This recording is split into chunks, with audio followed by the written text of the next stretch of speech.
తెలుగు జాతి గర్వించదగ్గ ప్రముఖుల జీవిత విశేషాలను భావితరాలకు పరిచయం చేసే గొప్ప గ్రంథం భూషణాలు అని మాజీ ఉపరాష్ట్రపతి వెంకయ్య నాయుడు అన్నారు. హైదరాబాద్ అబిడ్స్ బొగ్గులకుంటలోని తెలంగాణ సారస్వత పరిషత్లో రేవూరు అనంత పద్మనాభరావు 80వ జన్మదినోత్సవాన్ని నిర్వహించారు.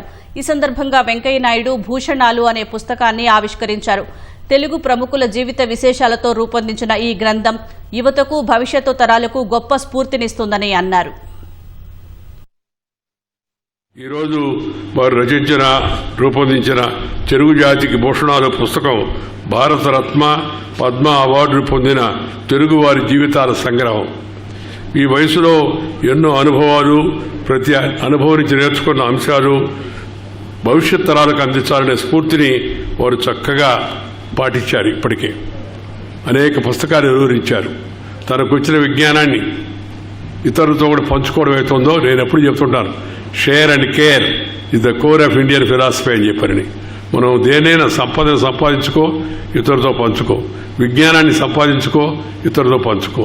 నీకుండే యొక్క ప్రత్యేకత అది ఏ విషయంలో సరే దాన్ని ఇతరులతో కూడా పంచుకుంటే ఆ వచ్చే ఆనందం అది చెప్పనరివి కాదు.